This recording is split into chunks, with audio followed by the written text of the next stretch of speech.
You are listening to the Roberta Glass True Crime Report, putting the true back in true crime.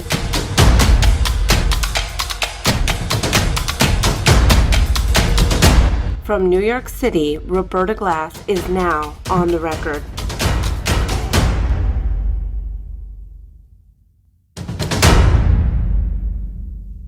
My guest, Brian Kirk, is a proud father of 3 children, a husband to his wife, Danica, who he calls his hero, and a victim rights advocate. His grandmother, Marie Rose Belacastro, was brutally murdered by her 15-year-old neighbor, Jacob LaRosa, in March of 2015. Sentenced to life without parole, a new Ohio law could set Brian's grandmother's killer free. He's joined by a returning guest, Jane from the National Organization of Victims of Juvenile Murderers, NOVJM for short. Welcome, Jane and Brian. Can you tell us about your grandmother, Marie Rose Belacastro? Yes, she had such high energy. If I had 1/10 of her energy, I would be richer than Bezos. She was just amazing. Always cooking, always cleaning, but not in an obsessive manner, but just she had a lot of love. And she was always at the local church, helping out wherever and whenever she could. So I loved surprising her for a visit, because if we told her we were coming, she would end up preparing way too much, 2-3 days in advance. And then I'd feel guilty. But if I just showed up at her doorstep, it was the best. A, because she was surprised, and B, because she didn't have to do all that prep work. She was a young at heart type person. Her favorite comedians were Ron White and Louis Black. She was an enigma. She was on one hand a church lady, but on the other hand, when I visited during college years, she would always give me beer money. So she was just the kind of person she was friends with everybody. And she was really a funny, fun lady, and very popular among my friends and my sister's friends, like almost to the point where we got a little jealous.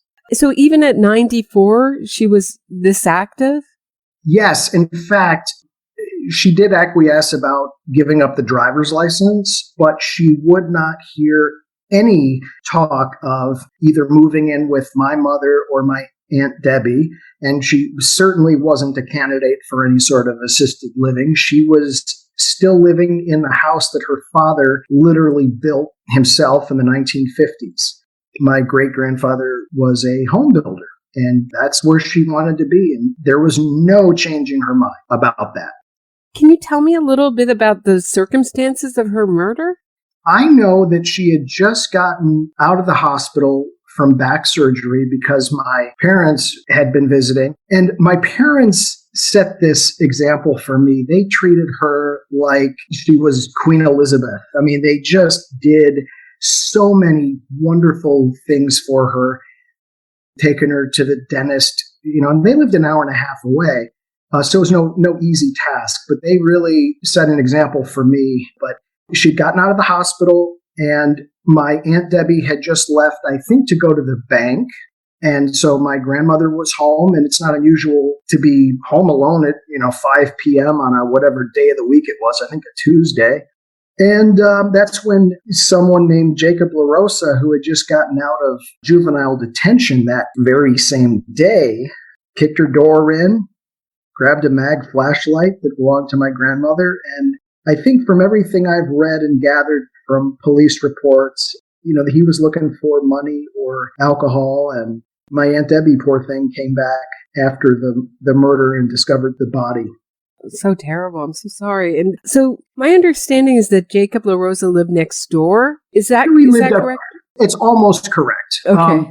There's the alleys behind the street. And so he lived across the alley. So he was like the backyard neighbor.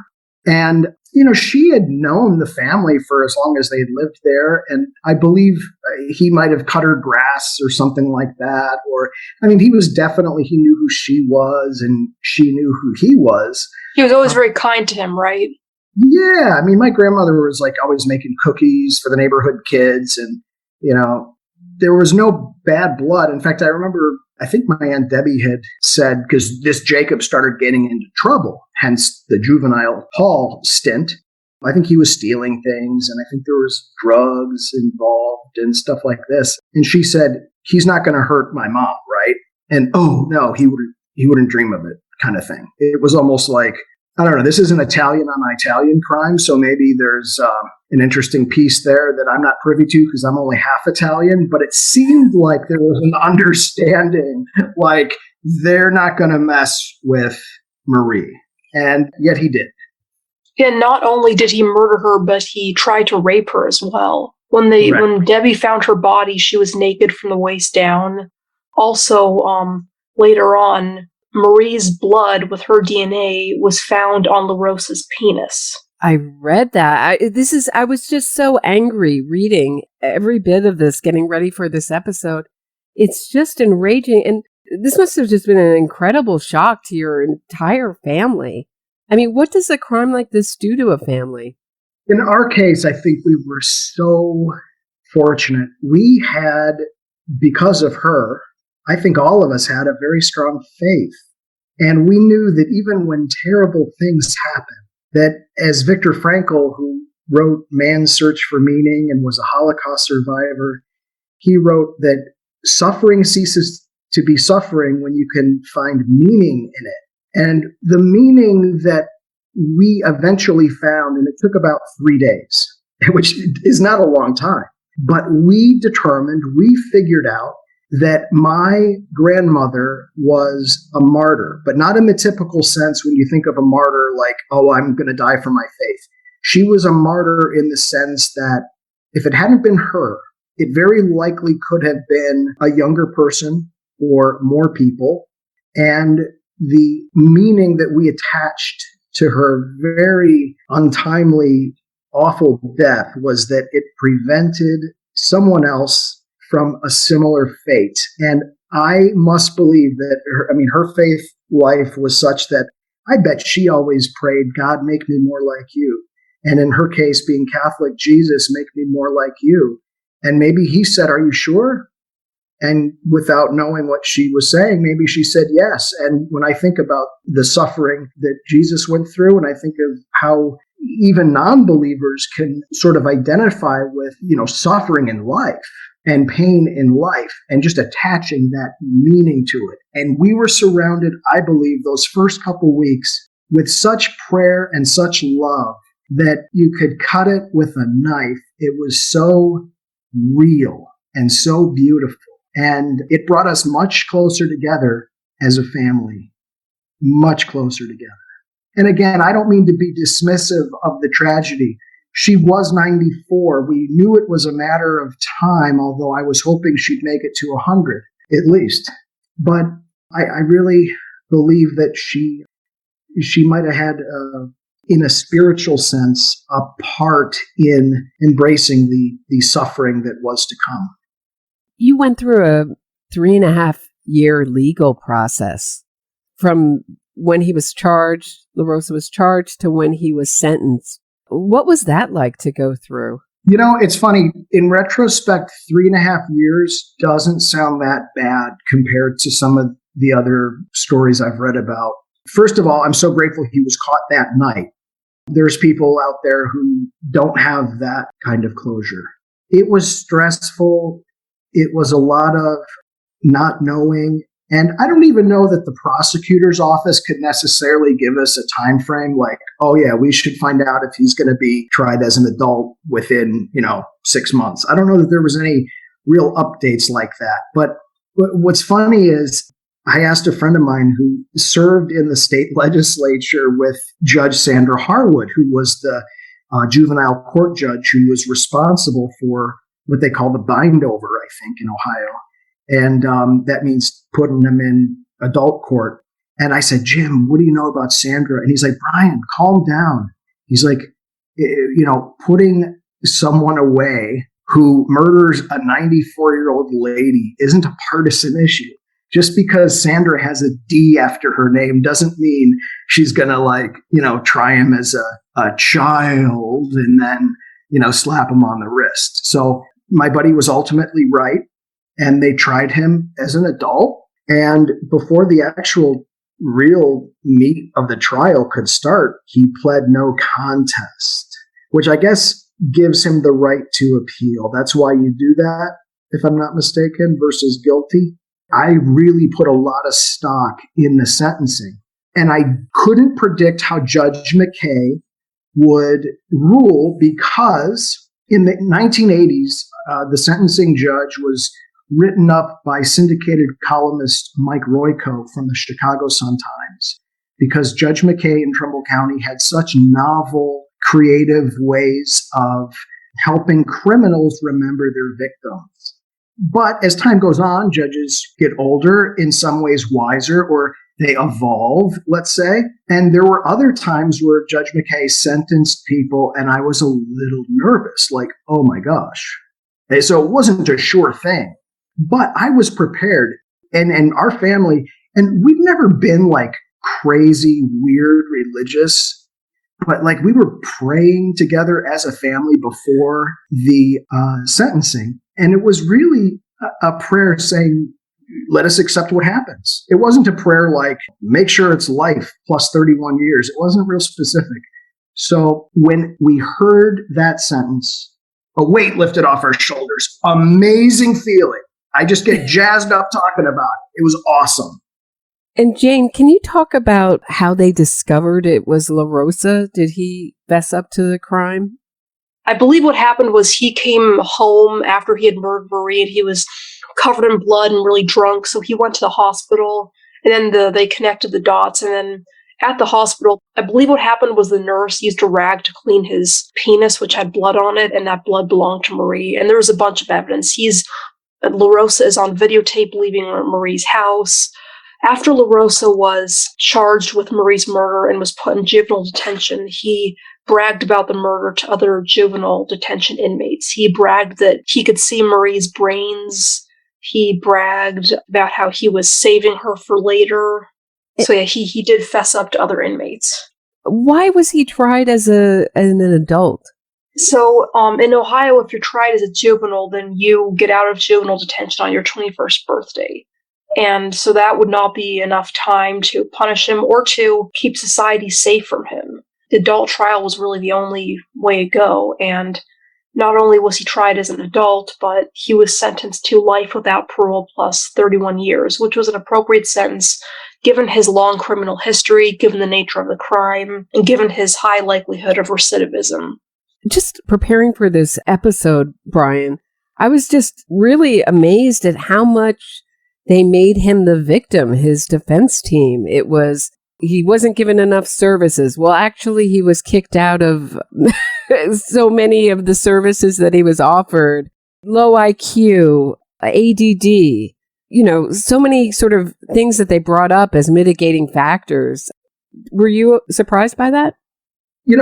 I wasn't. I think I'm fortunate, and Trumbull County Prosecutor's Office is amazing. The victims advocates are amazing. And I think, is it the Miller test or something? And this 5-way test where a judge has to figure out if someone can be tried as an adult or sentenced as an adult. So I can explain that. Sure, go ahead. Well, just so the audience knows that the U.S. Supreme Court has said that juvenile murderers like Jacob LaRosa can get life without parole, but before a judge gives them life without parole, there has to be a sentencing hearing in which their youth is considered. That ruling comes out of Miller versus Alabama, which in Miller versus Alabama, the U.S. Supreme Court said that before sentencing a juvenile to life without parole, the judge has to consider their youth and its attendant characteristics. And so the so-called hallmarks of youth or the attendant characteristics of youth are, impulsivity, immaturity, susceptibility, peer pressure, etc. And so Judge McKay considered all of the youthful characteristics that may have been involved in LaRosa's crime. And Judge McKay considered LaRosa's young age at the time of the crime, He ultimately determined that the heinousness of the crime outweighed LaRosa's young age, and that despite LaRosa's young age at the time of the crime, he should be in prison for life without parole. Yeah, and Roberta, I just want to say I was rooting for his defense team. And the reason is because I'm serious. I knew enough, maybe I've watched enough stupid movies, but I didn't want it to be so glaringly obvious to anybody that his defense team sucked. I think they're great to this day. And I watched an appeal before the Ohio Supreme Court. I mean, I think the kid is getting the very best representation that taxpayer money can buy, or even private individual money. And again, I like to see good lawyers represent their clients. I think that's great, because otherwise it gets thrown out on a technicality or something. So he has not only the lawyers representing him, he apparently now has Governor DeWine and most of the 133rd Ohio General Assembly behind him. Why? Yeah. I mean, you wouldn't think that would be a popular position. I mean, I look at him and I just get enraged just looking at his face. Is it because of his young age at the time, that he was 15 at the time of the crime? Or what would make people sympathize with him, politicians particularly? The advocates of juvenile murderers, like I've discussed in your show previously, the juvenile murderer advocates lie a lot, and they minimize crimes committed by juveniles, and they minimize the juvenile offender's culpability. For example, most of these juveniles who get life and long sentences were 16 or 17 when they committed their crimes. But the juvenile offender advocates use pictures of 6, 7, and 8-year-olds in their publications. They use inaccurate language, like they refer to 15, 16, and 17-year-old murderers as children. When most people hear the word child, they think of someone who is elementary school aged. They don't think of a 15 or 16 or 17-year-old murderer. The juvenile offender advocates will call these crimes mistakes, and they'll imply that the juvenile offender did not really understand or appreciate the consequences. And so they minimize the crimes, and they portray these juvenile murderers as, little 7-year-old kids who made mistakes, and we need to help them out. That's what was going on in Ohio. That's what's going on all over the country, is these juvenile murderer advocates are minimizing the crimes committed by those they want to free, and they're turning the killers into the victims. It's amazing the language that they use. And it's across the board, from the juveniles to the adults. They all use the same. They were involved in a crime. They never say convicted. They always say accused. Don't judge them by the biggest mistake they ever made. So, Brian, you seem quite level-headed and very fair. Jacob LaRosa apologized in court at his sentencing. How did you feel about his message to the court, or what was your reaction to it? My reaction to it was I might have taken it seriously if he bothered to pronounce my grandmother's name right. He called her Mary. Her name is Marie. I'm sure if he could write the script of his life, he would want to erase this. There's a big difference between living with the consequences of your actions and asking for and or receiving forgiveness from God or family members. And to me, a courtroom apology that was as emotionless as anything I've ever seen or heard, it didn't mean anything. I felt like he was going through the motions. In fact, he wasn't even doing that. Because if he was going through the motions, he probably would have at least rehearsed the victim's first name. And Brian, what was it like, what was it like to see LaRosa in person in the courtroom? That's a great question. I certainly didn't want to make eye contact. I just sort of was occasionally look in his direction, but look through him, not, at him. It was strange. I mean, I knew he couldn't hurt any of us. There were lots of sheriff's deputies, but it was surreal. But at the same time, my faith teaches me that my grandmother is an eternal being, and that Jacob's life and my life and the judge's life, we're all blades of grass. It's not my battle. I don't blame Jacob, because I think he either is, you got to have a major screw loose. I don't think that's a theological term or a medical term, but look, you can't blame a pit bull for acting like, I'm sorry if you guys love pit bulls, but you can't blame a rabid dog for acting like a rabid dog. So I can't blame Jacob LaRosa.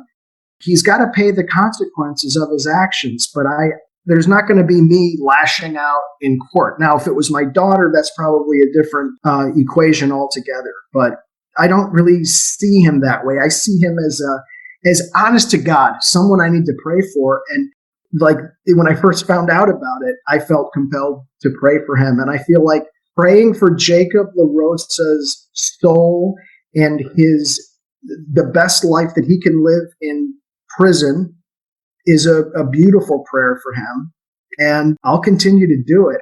I have far more hatred for the politicians in Ohio than I do for Jacob LaRosa. You take an interesting position. So you forgive your grandmother's killer, but you don't want to see him get out of prison. Can you explain how both those things can coexist? I've heard it said forgiveness isn't for the other person, it's for you. And so maybe I forgive him from a selfish place where I know that if I don't, that I might be less healthy. I think God can forgive anything and can forgive anyone. However, I don't think that means some magical release from consequences. In this country, in any civilized country, if you murder somebody, there's got to be a price to pay, and you got to keep society safe from that person. I think that forgiveness is on a totally different, as Barack Obama said in 2008 when asked about, I think, abortion with John McCain or something, or evil or something. He said, that's above my pay grade. I think it's all above my pay grade, the forgiveness stuff. But the consequences stuff, to me, is so commonsensical. 50 years ago, it would have been the death penalty by mob. That would have also been an Italian on Italian crime. Good point. Jane, what is SB 256 and what does it do? SB 256 is a horrible new law that was passed by the Ohio General Assembly in 2020 and was subsequently signed by Governor DeWine. It went into effect on April 12th, 2021. SB 256 essentially mandates frequent parole hearings for almost all juvenile criminals. It bans life without parole for all juvenile criminals except those who are the principal offender in 3 or more murders. But for example, if a juvenile is the principal offender in 2 murders and an accomplice in 5 murders, that person cannot get life without parole because they don't meet that very narrow triple homicide exception requirement. The triple homicide exception is only in there because in Ohio there is a juvenile killer named T.J. Lane who, when he was 17, he murdered 3 people during a school shooting. Previously, they had another bill that would have banned life without parole for juveniles. This bill, SB 272, would have made T.J. Lane eligible for parole, and the only reason SB 272 failed was because of the public backlash associated with it. So when SB 256 was introduced, they had a triple homicide exception to exclude T.J. Lane and avoid the controversy of making him parole eligible. But while T.J. Lane does not benefit from this bill, many very violent criminals do benefit from it. Particularly, this bill requires that if a juvenile is the principal offender in 2 murders, then they have to be eligible for parole after 30 years. If you're the principal offender in 1 murder, you have to be eligible for parole after 25 years. If you commit a non-homicide crime, like a rape or an attempted murder, you have to be eligible for parole after 18 years. This bill says that the maximum amount of time a juvenile offender can face between parole hearings is 5 years.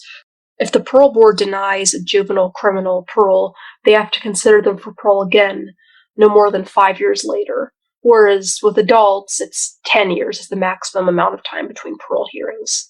But not only does it require parole hearings for these juvenile criminals, but it requires more frequent parole hearings.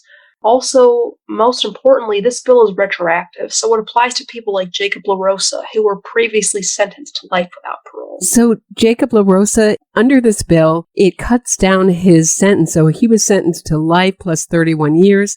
So it really means that he has to do 25 years before he gets a parole hearing. Is that correct? Yes. So essentially what this is doing, what I hear you saying is that TJ Lane was so unpopular that they put this exception that if you kill more than 3 people, you're not eligible. Or you kill 3 or more. 3 or more people, you're not eligible. They took the PR sting out of that, and they just made it if you kill less than 3 people, and I just heard all those different, depending on your crime, whatever. So he's going to do 25 years, and he'll be eligible for have a parole hearing at least once every 5 years? At least. So the what's parole board your can deny him for the last 2. So what's your issue with that? I mean, I hear the juvenile killer supporters saying, well, he was young when he did this. He didn't know what he was doing. By 25 years, he'll be a changed person. What's the problem with him having a chance at freedom if he really is rehabilitated? Well, for one, Jacob LaRosa is dangerous. There was a pre-sentence report that was ordered by the court, and this pre-sentence report found that he has a high likelihood of recidivism. The nature of the crime warrants lifelong consequences. One of the real reasons to oppose this is because of the parole hearings this is going to have on Marie's family and on other families that have to oppose parole for their family member's killer. When people say things like, oh, well, it's just a parole hearing, it doesn't guarantee release. It only guarantees the possibility of release. Those kinds of responses, I think, are very inconsiderate and tone deaf because they ignore the impact parole hearings have on victims. And even just the possibility of him getting out of prison is bad enough. You wouldn't tell a cancer patient, well, your cancer diagnosis only guarantees the possibility that you'll die. It doesn't guarantee that you'll die. You wouldn't say that to a cancer patient. So why are we hearing this evil murderer could get out of prison? It's not guaranteed. It's a possibility, though, and you have to accept that. I have a big problem with something. Who knows more about Jacob LaRosa, for instance? A judge who's been poring over 42 months worth of evidence and testimony, or some legislator hours away in Columbus who has never heard the name Jacob LaRosa? You know, it took 3.5 years from the time LaRosa was charged until the time he was sentenced. So that's 3.5 years of work that was undone by 256. I doubt that the average legislator who voted for 256 spent over 3.5 minutes reading the bill, yet they undid 3.5 years of work. Yeah, Jane, we were just talking about the A&E Kids Locked Up, their new series, and they made it sort of it seems like as an advocacy piece for teen killers. And we were looking at the comments together, and the public, because they are looking at these very heinous cases in a specific manner, the public is turned off and said, keep them in there. I mean, these are these kids now up for parole under these same kind of laws. So, Brian, how did you hear about SB 256? My father emailed me an article from an advocacy group talking about SB 256, and I remember reading it and thinking, well, I'm certainly glad Jacob LaRosa was sentenced prior to this bill. And then a few days later, he sends me another article where the family of Margaret Douglas from Wadsworth. Thank you. Where they were explaining how they're going to fight this. And I thought, wait, why do they need to fight it? And that's when it sunk in. Oh my gosh, this bill is retroactive. And I'm a pretty simple person. I did take 7th grade civics and I learned about ex post facto laws and that sort of stuff. I was just so enraged. I wrote a letter to the editor, to no one in particular. That's all I could do. And one day I'm driving to school to pick up my son, and I decided to call the Trumbull County prosecutor's office, and the prosecutor, Chris Becker, who did such a great job on our case and so many others, he was out of town, but I talked to the victim's advocate, who thankfully gave me Jane's number. She really helped direct my anger into some constructive advocacy rather than me just getting my Sicilian up, as we say. So you found out about this after it had passed. What are you hoping happens with it now? What are you hoping now that this is law? I believe it passed in a very unconstitutional way. And I say that referring to the state of Ohio Constitution, which has codified Marcy's Law into the Constitution. And one of the main points of Marcy's Law is that victims and survivors must be notified, present, and have the right to speak in, quote, any public hearing that deals with parole of offenders. And that law was so clearly broken by the legislature. So I've got an attorney. I believe my civil rights were violated, and I'm going to have a bunch of other folks join me. And my mantra is, what would the ACLU do? I don't agree with them on a lot of things, but they're very passionate. And every time a bill passes they don't like, they sue.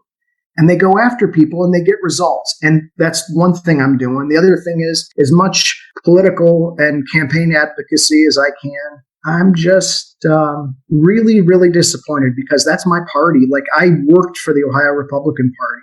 And I thought this is the kind of bull crap that might pass in California or Michael Dukakis's Massachusetts. But Ohio? That's a great... You have you have a former prosecutor as the governor. If anybody should get it, it's Mike DeWine. These are Republicans who proposed SB 256 and got it through. We're seeing the same thing in Oklahoma. They made a woke pardon and parole board. I mean, one of the serious issues, and Brian, you brought this up, so did the assistant prosecutor who he said anybody who would look at this case would give it the same sentence the judge would. Speaking of LaRosa's case. So it's very concerning to have our legal system be kind of, I guess, trumped by legislation.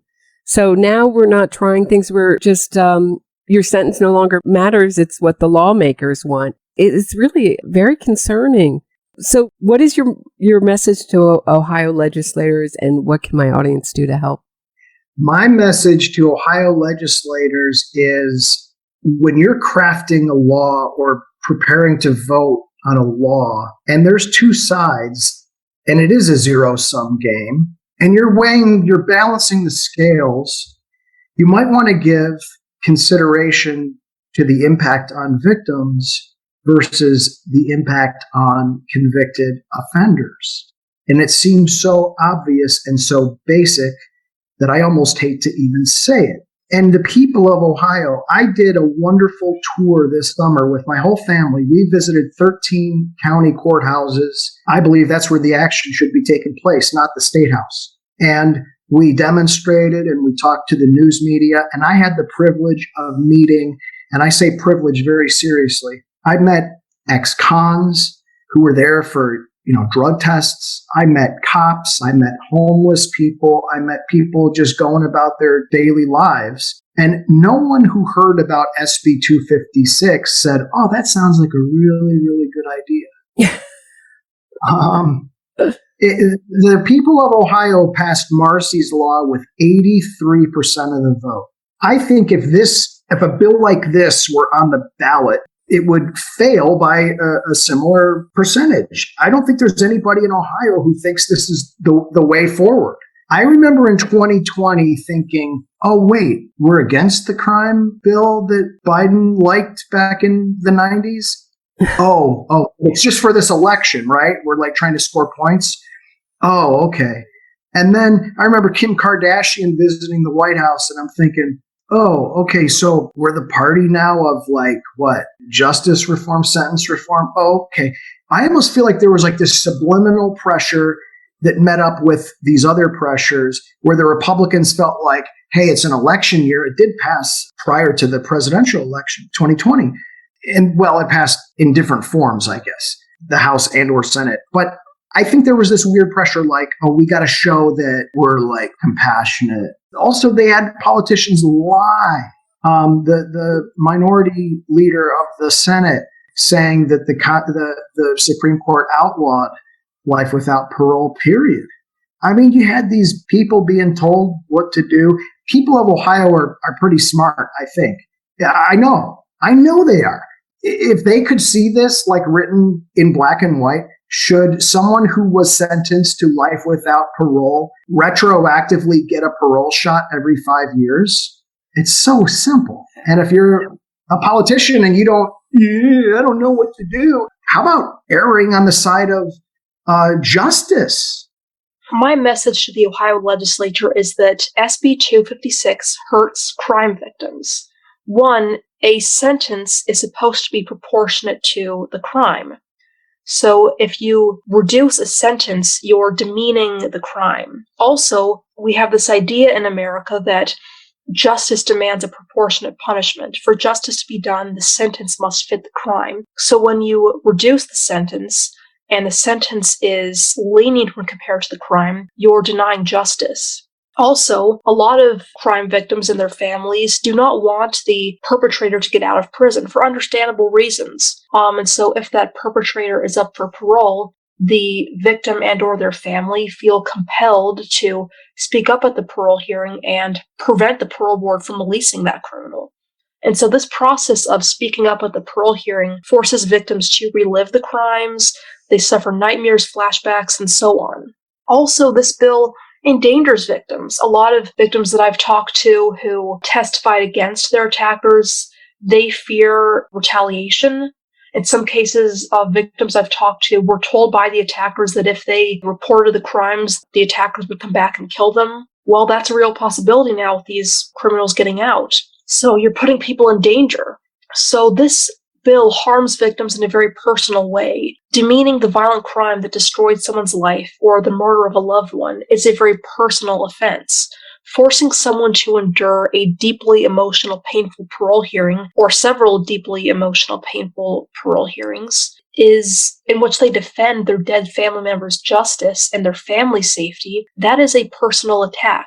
Endangering someone by giving the criminal who has already harmed them and wants to retaliate against them multiple chances to get out of prison is a personal attack. So this is not just a policy decision. This has real personal effects. Brian isn't mad because legislators shut down his favorite mall, or they raised his taxes a little bit, or they took bike lanes out of the road. He's mad because his family has been condemned to a lifetime of suffering at these parole hearings. The way someone is held accountable for harming you and your family is personal. Justice is personal. And this bill severely negatively impacts people in the most personal way possible. And while it punishes victims, it rewards criminals. It prioritizes the freedom of people like Jacob LaRosa over public safety and victims' rights. And I understand that the legislature did not intend to hurt people in a personal way, but that is what they did when they passed this. They unintentionally harmed crime victims. And the legislators won't deal with the consequences of 256. They can vote for it and forget about it. The victims and victims advocates who will deal with the consequences of this. So the legislature caused this harm, and they have the obligation to fix it. And if the legislature were to just cause all this harm and then ignore it and dismiss it and move on and leave victims to suffer from their actions, well, I think that would be a pretty terrible thing to do. So Ohio law cannot be compassionate to victims and have 256 as it is. The legislature has to choose. Do we keep this as it is and support criminals, or do we change it and support victims? And I think the obvious answer is that you should choose to support victims because they didn't choose their positions. The criminals did. The criminals chose to commit crimes that landed them in prison, and they should not be rewarded because they happened to be under 18 when they committed them. And so, if the legislature doesn't change this, what they're saying is that it's more important to give criminals like Jacob LaRosa a chance to be released than it is to protect the public and victims' rights. And the legislature needs to do the right thing and protect victims and the public and not prioritize the freedom of murderers like Jacob LaRosa. And what can the audience do, Jane? Oh, well, you can certainly donate. We'll have a link to that. And like a lot of the times when you donate to stuff, you don't really know where the money's going. In this case, this is a grassroots effort, and we really do need the help. You'd certainly donate, sign our change.org petition. Also, email and or call your local representative. I'll have the links in the description of this video, this episode, for those that are interested. Who are the proponents of 256? The proponents of 256 have a lot of money and power behind them, which is one of the big problems, which is that Brian and I and all the other victims who are fighting, we're just everyday regular people, and we're really the underdogs. One of the organizations that supports 256 and that got it passed is called the Campaign for the Fair Sentencing of Youth. I call them the Campaign for Freeing Scary Youth. They are a nationwide organization that goes around the country trying to end life without parole for juveniles and trying to free juvenile murderers. The Players Coalition, which I guess is a group of football players who are advocating for so-called justice reform, they were for this. The Public Defender's Office, of course, the Ohio Crime Justice Policy Center, Americans for Prosperity, the ACLU, of course, the Judicial Conference, which is the Judge Association. So there's a lot of big money behind this, and NOVJM has no funding. OCSF, which is Ohio Coalition for Safety and Fairness that we founded to fight this, I think we have like about $1,000 from a Give, Send, Go account. So we're everyday people fighting against well-funded, powerful juvenile criminal advocates, and we're at a real disadvantage. The juvenile killer advocates claim that they talk about these juvenile killers that they didn't know what they were doing because their brains weren't developed yet. I asked my mother that question, and she said, every time I hear that question about brain development, I think of the fact that we had to remove and replace plaster walls, not drywall, plaster walls in your grandmother's kitchen because pieces of her skull were lodged in the walls. So give me a break. I've got kids. I've got a 9-year-old upstairs. You are not your brain. Even if his brain was malfunctioning or whatever, you got a soul, man. You're more than just an organ that acts independently. It's absurd. I could go get a scan right now, and it would say that I'm not a candidate for hair replacement therapy. And it would also probably say, yeah, this guy's brain looks a little wacky. I don't think it's getting me out of not paying my taxes in 2013. Good point. Well, I want to make a point about the brain argument. Okay. You don't need a fully developed brain to understand the wrongfulness of murdering a 94-year-old woman. The Judge McKay, considered Jacob's young, underdeveloped brain when he sentenced him. Just because someone had a young brain doesn't mean they don't deserve life without parole. And also, but SB 256 allows life without parole for juveniles who are the principal offender in 3 or more murders. So does TJ Lane's brain develop faster than other juvenile criminals? Is there a rule that says that juveniles who murder 3 or more people have faster developing brains? If all criminals with young, underdeveloped brains deserve a chance to leave prison, then SB 256 should make Lane and other triple killers eligible for parole. So that argument is ridiculous. How are people responding to the opposition? So some of the responses we've gotten are good, and some people really do want to help, but a lot of the responses we've gotten from activists and some legislators are not very good. We've gotten a lot of responses that are they're well-intentioned, yet they're really inconsiderate and tone-deaf. And we've had a lot of people outright dismiss us, and this is especially true of the activist types. There is a former state Supreme Court judge. She was on the Ohio Supreme Court. Her name is Judge Evelyn Stratton. She wrote an op-ed where she started the op-ed by saying that victims' families need to know what SB 256 does. I'm going to explain that. What I felt like she was doing was insulting us by saying that we're ignorant. I felt like she was dismissing our concerns by saying that those concerns are based on a misunderstanding and are invalid. What did she mean you don't understand what it does? She writes, quote, "Families need to understand what SB 256 really does, and I write to set the record straight." So that's what she starts her op-ed with. And basically what she's saying is that victims and their families don't oppose SB 256 for any legitimate reasons. We only oppose it because we misunderstand it. And we need her to use her enlightened sensibilities and set the record straight and explain to us why we're wrong. So she's not going to bother listening and trying to learn why we oppose 256. She's just going to dismiss us and tell other people to dismiss us. That's what she's doing here. She's saying that we're ignorant. So this is what we're up against. We have a former state Supreme Court judge who is using her power and influence to publicly insult us and disregard our concerns and try to get other people to disregard our concerns. Our position is not based on ignorance. We've read the bill. I've read the bill. Brian has read the bill. We know what it does. Our concerns are based on facts and are legitimate.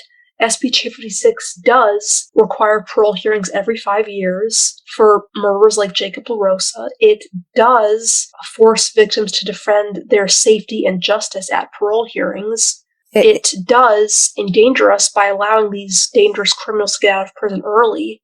So, yeah, that's what we're up against. We've had a lot of other people who dismiss us as well. That's just one example. So we are really underdogs up against people that just don't care. And you spent your time to go to the House committee floor and state your reasons why you opposed the bill before it passed. So I'm angry for you. It was an impassioned, very well-reasoned speech, and you should know that. It's just straw manning your arguments. It's very upsetting for me to hear anyone say that you can say you have a difference of opinion, but you can't say you oppose it because you don't know. You don't understand it. You're ignorant. Jane, you're doing this with COVID. You're sick. I appreciate it so much. Brian, this has been a pleasure. Thank you so much for doing it. And I hope my audience will send you a couple bucks if you have some extra bucks. If you have time, donate your time, help out, because these kind of laws I've already passed in Ohio, and you've kept them out of New Mexico. But they're going all over the country. So be prepared, and be prepared for the changes. Let's try to reverse some of the damage. Thank you so much, guys. Thanks for having us on.